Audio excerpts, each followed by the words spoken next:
Olá, estamos começando mais uma edição do Jornal NB News. Participe no nosso chat ao vivo, aproveite e nos conte de que lugar do Brasil ou do mundo você nos assiste. Enquanto isso, vamos aos nossos principais destaques desta edição. PT e Foro de São Paulo juntos com Maduro. Nicolas detona Marina e internet reage.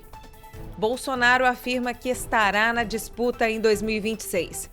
Esses e outros assuntos você acompanha a partir de agora. Uma reportagem do jornal americano The New York Times, publicada nesta quarta-feira, levantou questionamentos sobre a atuação do STF na política brasileira. Abre aspas, o Supremo está salvando ou ameaçando a democracia? Esse é o título do texto, que afirma que a Corte assumiu nos últimos 5 anos um protagonismo inédito ao expandir seus poderes para enfrentar o que alega ser ataques contra a democracia realizados por meio de publicações online. Segundo o jornal, as ações tomadas pelos integrantes do Supremo Tribunal Federal, em especial o ministro Alexandre de Moraes, dividem a opinião pública e resultam em questionamentos sobre os limites da atuação da Suprema Corte. O texto questiona se a Corte consegue encontrar um equilíbrio entre proteger a democracia e respeitar os direitos individuais, como a liberdade de expressão.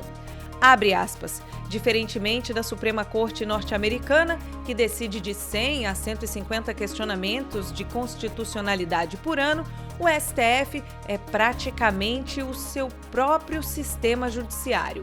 É uma corte constitucional, uma corte de recursos e, por causa das novas investigações, cada vez mais uma corte criminal.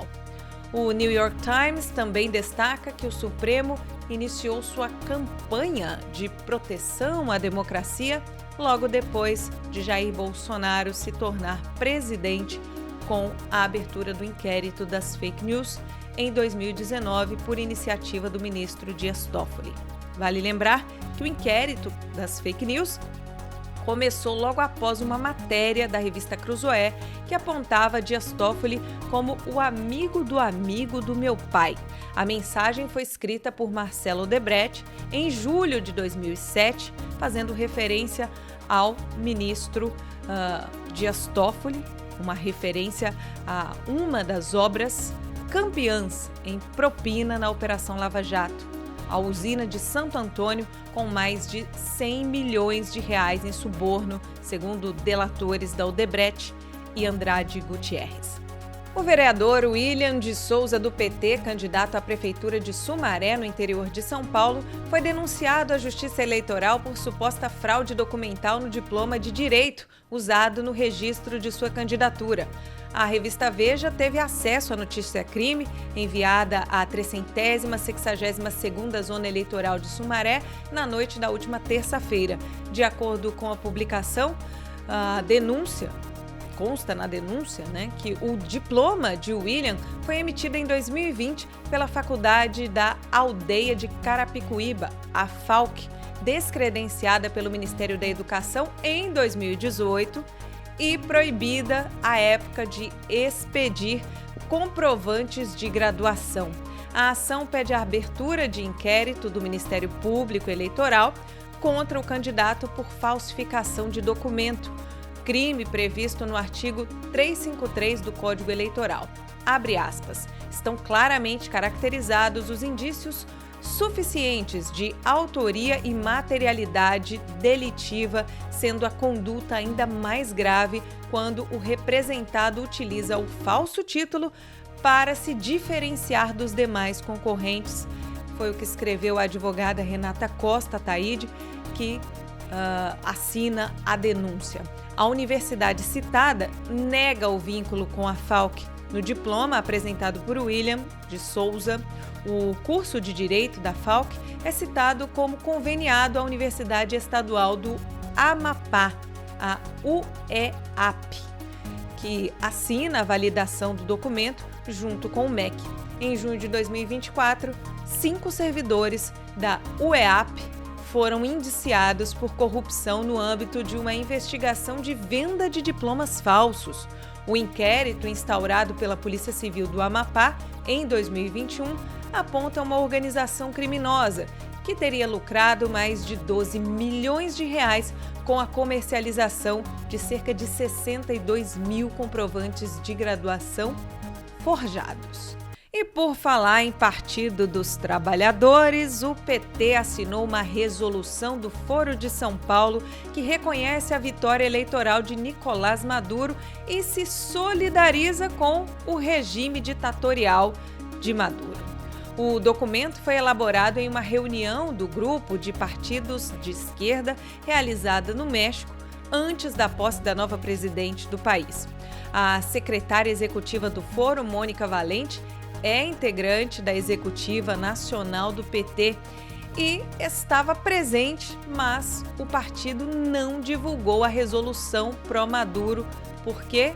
Por temer repercussões negativas nas eleições municipais deste ano, segundo fonte da legenda.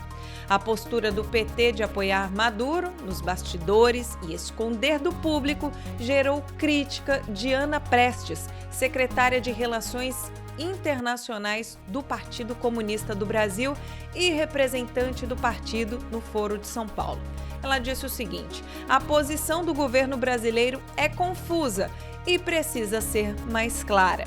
O Foro de São Paulo é uma organização fundada por Lula e o ditador cubano morto Fidel Castro em 1990. A organização, que reúne vários partidos de extrema esquerda, já teve entre seus membros as Farc, Forças Armadas Revolucionárias da Colômbia, e até pouco tempo tinha sua existência negada pela velha mídia brasileira. Durante sessão plenária na Câmara Legislativa do Distrito Federal nesta quarta-feira, o deputado federal Ottoni de Paula, do MDB do Rio de Janeiro, elogiou Lula. O mesmo Deus, em um momento delicado da recente história do Brasil, lhe usou o presidente Lula para manter a nossa liberdade religiosa, que era, à época, ameaçada. O Senhor sancionou a lei da liberdade religiosa no Brasil. Naquela ocasião disse Vossa Excelência: a partir de agora é livre o direito de criar uma igreja e praticar uma religião. Quis Deus que fosse pelas mãos daquele que foi acusado de que fecharia as igrejas, que tal direito fosse garantido. Agora é no seu governo, presidente Lula, que o projeto que cria o Dia Nacional da Música Gospel seja sancionado pelas mãos de Vossa Excelência, virando lei nacional. Talvez estejamos entre os brasileiros mais contemplados pelos programas sociais de seu governo, já que os mais pobres e necessitados, os quais Jesus sempre dedicou a maior parte do seu tempo, formam a maioria esmagadora de nossos irmãos. A visão social de seus governos, que essa gente humilde de Deus tem o poder ou tem condições de comer por causa do Bolsa Família e onde morar por causa do Minha Casa e Minha Vida. E também, graças a essa visão social, que nossas igrejas passaram a ter mais doutores e professores, gente que jamais poderia ter um diploma de curso superior se não fosse a visão do governo de Vossa Excelência. Em nome da minha consciência cristã, quero lhe agradecer, presidente, em nome de todos esses irmãos espalhados pelo Brasil. E esse vídeo com a fala do deputado foi compartilhado pelo perfil oficial de Lula e rendeu muitas críticas ao parlamentar. Entre os manifestantes está o pastor Silas Malafaia, que reagiu aos elogios de Ottoni a Lula. Povo abençoado do Brasil só pode ser piada. Lula virou agora o benfeitor das religiões no Brasil. Segundo o deputado Ottoni de Paula, ele disse que foi Lula o responsável por manter a liberdade religiosa no Brasil, que estava ameaçada, e garantir a abertura de templos.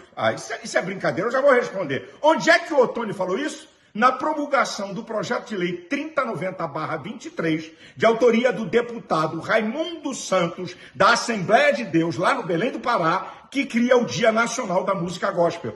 Foi aprovado por ampla maioria e Lula só sancionou. E se ele não sancionasse, o Congresso derrubava o veto dele, ele quis tirar casquinha com o eleitorado evangélico, não fez nada demais. Agora, vamos para a colocação de Ottoni. Ottoni, não fala uma asneira dessa não.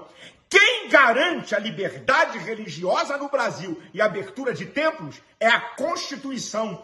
Cláusula pétrea, que ninguém pode mudar, o artigo 5º. Eu vou ler o inciso 6º e parte do 8º. Não faça isso não, Ottoni. Olha o que é que diz. É inviolável a liberdade de consciência e de crença, sendo assegurado o livre exercício dos cultos religiosos e garantida na forma da lei a proteção aos locais de culto e sua liturgia. Que Lula garantiu isso? Abertura aqui do inciso 8. Ninguém será privado de direitos por motivo de crenças religiosas ou de convicção filosófica ou política, etc, etc. Que conversa é essa? Lula garantiu. Sabe o que ele está falando?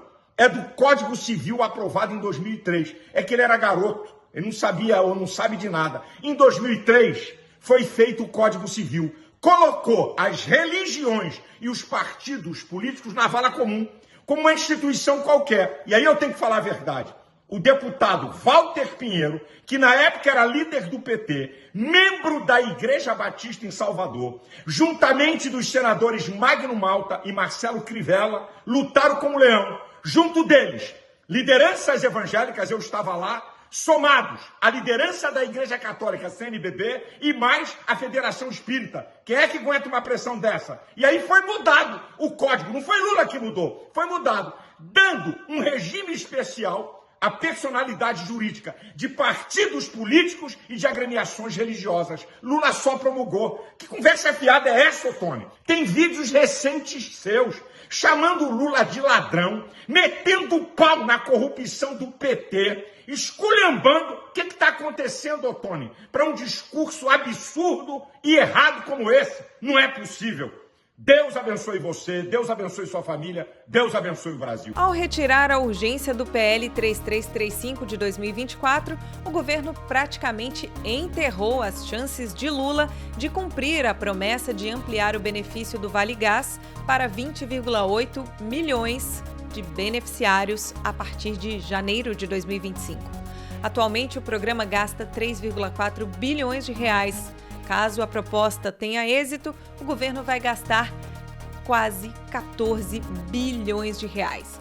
O Gás para Todos, na verdade, foi criado durante o governo Bolsonaro, é o velho Vale Gás ou Auxílio Gás, né, que atende atualmente 5,6 milhões de famílias. A promessa de Lula é estender o programa a todos os beneficiários do Bolsa Família com cadastro regular no CadÚnico. A deputada Bia Kicis chamou o programa de Lula de falcatrua. É tanto escândalo, é tanto desvio, é tanta falcatrua, que a gente fica até em dúvida qual assunto escolher para falar sobre esse desgoverno. Mas vamos falar agora da falcatrua do Gás para Todos. O lulopetismo é, sem dúvida, a maior fábrica de escândalos e fracassos de toda a história do Brasil. A mais recente falcatrua, e a gente sempre pode saber que quando a gente fala a última falcatrua, ela está a um passo de se tornar a penúltima, a antepenúltima, porque cada dia tem uma nova. Mas a mais recente, a nova fraude, dessa vez, ela vem arquitetada pelo senhor Lula Perdido da Silva, aquele lá, o persona não grata, e seus cupinchas, rebatizando o programa Auxílio Gás, que foi um programa criado pelo governo Bolsonaro, de Gás para Todos. A quadrilha que está no poder, minha gente, produz mais uma proposta para colocar bilhões em despesas públicas fora do orçamento, driblando mais uma vez as regras da responsabilidade fiscal.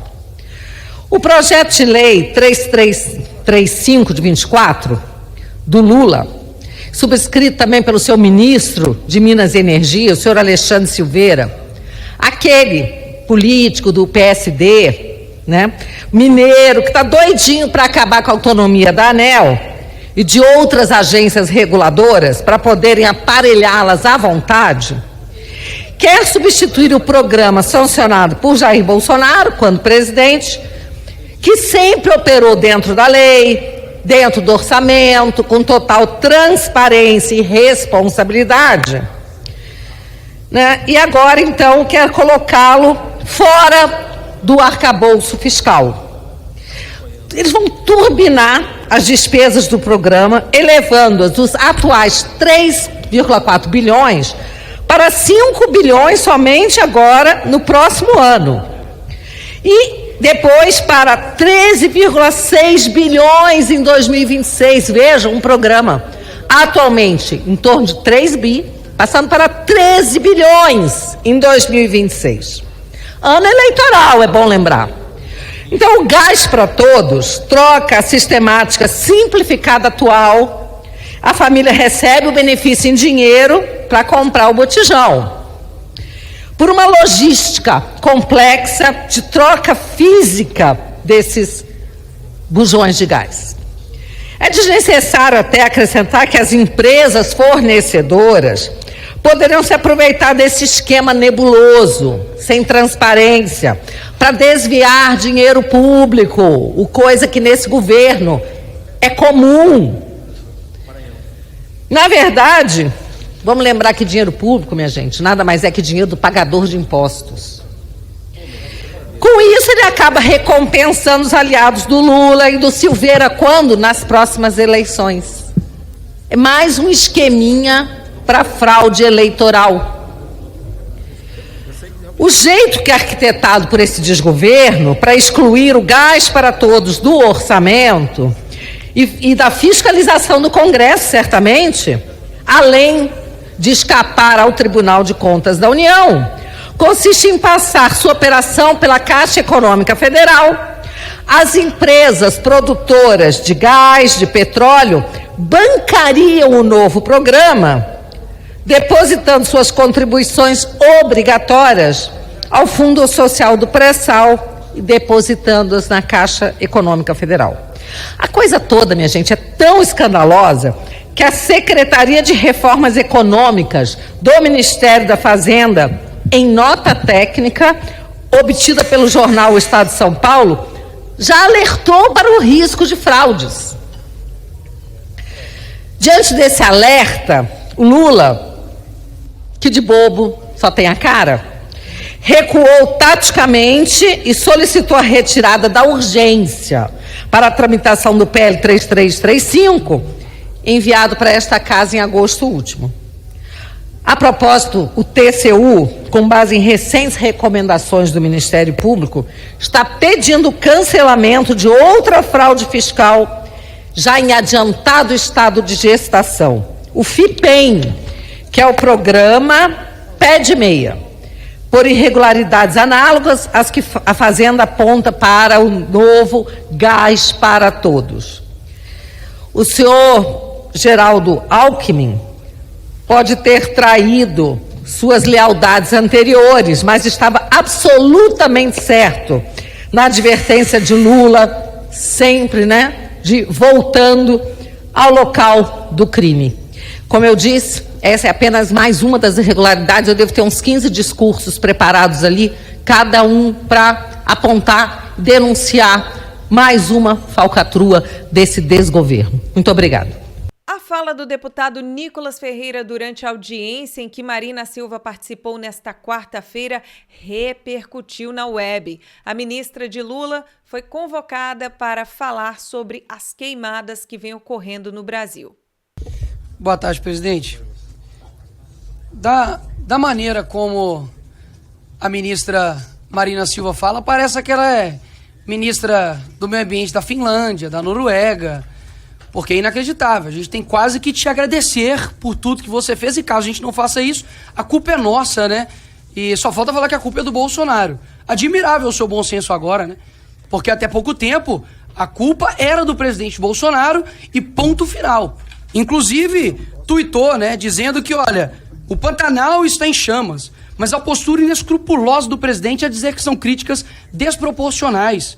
Criminosamente desproporcional é as faltas das medidas do governo para enfrentar o tamanho do problema da destruição dos biomas brasileiros. Quem diria que você mesmo iria se contradizer e poderia ser usada contra você mesmo? Afinal de contas, são quase 22 mil queimadas. E é a pior em 26 anos. E aí, praticamente, agora a culpa é de quem? A culpa é da condição climática. A culpa é das pessoas que estão colocando fogo, mas não é do teu governo.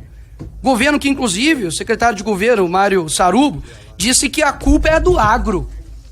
Governo seu, que do teu presidente, que diz que o agro é fascista, é mau caráter. Agro que está aqui hoje, ó, do Rio Grande do Sul, que o Paulo Pimenta, incompetente, não fez nada, não enviou nenhum recurso. Enfim, é um governo de fato de incompetentes. Agora, você vem me dizer que a gente tem que agradecer, você tem que agradecer ao Lula por estar aí. Qual Lula você está agradecendo? O Lula que até pouco tempo você chamou de corrupto? O PT que até pouco tempo você disse que não se arrepende do impeachment da Dilma? Até os parlamentares do PT, em entrevista recente, disse que você precisava ser demitida, retirada do cargo, porque é muito acadêmica e pouco apresenta propostas. E eu concordo com isso, viu? Porque até mesmo nenhuma resposta aqui foi feita pelas perguntas que foram feitas aqui pelos deputados. E eu não vou fazer nenhuma pergunta, não. Até mesmo que eu não vou ouvir nenhuma cura para insônia aqui, não. O último que fez a mesma fala veludada aqui com a senhora foi o ministro dos Direitos Humanos, que depois de pouco tempo está pego agora com acusação de assédio sexual, que inclusive a senhora ficou bastante calada com relação a isso. Eu não tenho dúvidas que a resposta já está bem clara, né? Fake news, está fazendo isso para lacrar. Ninguém está fazendo nada aqui para lacrar, a não ser o teu ministério. Afinal de contas, fala muito, mas faz pouco. Fica indignada com alguém usar o termo caixa preta. Não pode, porque isso é contra os negros. Ministra, que papinho é esse? A ministra do passado, eu poderia dizer que era diferente da de agora, mas é a mesma. É a mesma pessoa incompetente e incoerente. E se precisar de ajuda, pede o pessoal do Caetano Veloso, pede a Greta ajuda para poder te ajudar. Agora, o meu papel aqui é mostrar o quanto você é incoerente, o quanto que infelizmente é lamentável ter um governo que só preocupa com o poder pelo poder. E aqui eu duvido apresentar de fato uma proposta que você tem feito. Porque se você tivesse lá atrás, você estaria colocando a culpa no governo. Mas como é o seu governo, você não vai colocar a culpa. Parabéns, mais uma vez, muito obrigado por você mostrar para o Brasil mais uma vez quem você é. Este internauta escreveu: Nicolas está fazendo Marina Cinzas passar vergonha. Esta outra usuária do X afirmou: Nicolas falando verdades para a ministra Marina Silva. O ex-presidente Jair Bolsonaro afirmou nesta quarta-feira que será candidato à presidência da República em 2026. A declaração de Bolsonaro ocorreu depois de o líder do partido dele, o PL, Valdemar da Costa Neto, dizer que o governador de São Paulo, Tarcísio de Freitas, é o favorito caso Bolsonaro não possa concorrer. O ex-presidente também disse que, se continuar inelegível até as próximas eleições, vai abandonar a política e perderá a fé no país.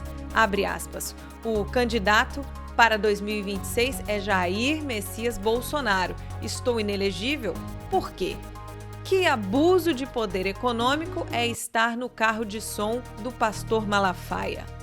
Isso é perseguição, afirmou Bolsonaro, que também disse: eu só tenho um caminho antes que me matem ou façam algo pior. Bolsonaro está inelegível até 2030 devido a uma decisão do Superior Tribunal Eleitoral. O ex-presidente foi condenado 2 vezes, uma por abuso de poder político e outra por uso indevido de meios de comunicação. O jornal Gazeta do Povo destacou nesta quarta-feira o drama de venezuelanos que arriscam as próprias vidas na selva mais perigosa do mundo para fugir da ditadura de Maduro após fraudes nas eleições. O jornal destacou que a selva de Darién localizada entre a Colômbia e o Panamá, voltou a ser motivo de preocupação internacional após alguns meses de queda no número de migrantes sul-americanos e de outros continentes que atravessam a região para seguir em direção aos Estados Unidos. Dados do Ministério da Segurança do Panamá, divulgados pela agência Associated Press, apontam que entre janeiro e 7 de outubro, quase 280 mil migrantes passaram por Darién, uma queda de 36% em comparação ao mesmo período de 2023. No entanto, em setembro, mais de 25 mil migrantes atravessaram a selva, sendo mais de 80% deles venezuelanos, registrando um aumento de 51% em relação a agosto. Darién é considerada a selva mais perigosa do mundo, pois além dos riscos naturais da região, o chamado Darién Gap, que é a região da selva em que a rodovia pan-americana é interrompida, é controlado pelo crime organizado, que fatura centenas de milhões de dólares por meio de cobranças pela travessia e extorsões. Além disso, grupos armados costumam assaltar migrantes que passam por Darién a caminho dos Estados Unidos, e assassinatos, sequestros e estupros são frequentes. E chegamos ao final de mais uma edição do Jornal NB News. Lembre-se de deixar o seu like, compartilhar esse conteúdo para que outras pessoas tenham acesso e, é claro, deixar também o seu comentário. Amanhã a gente se encontra aqui no mesmo horário. Até a próxima!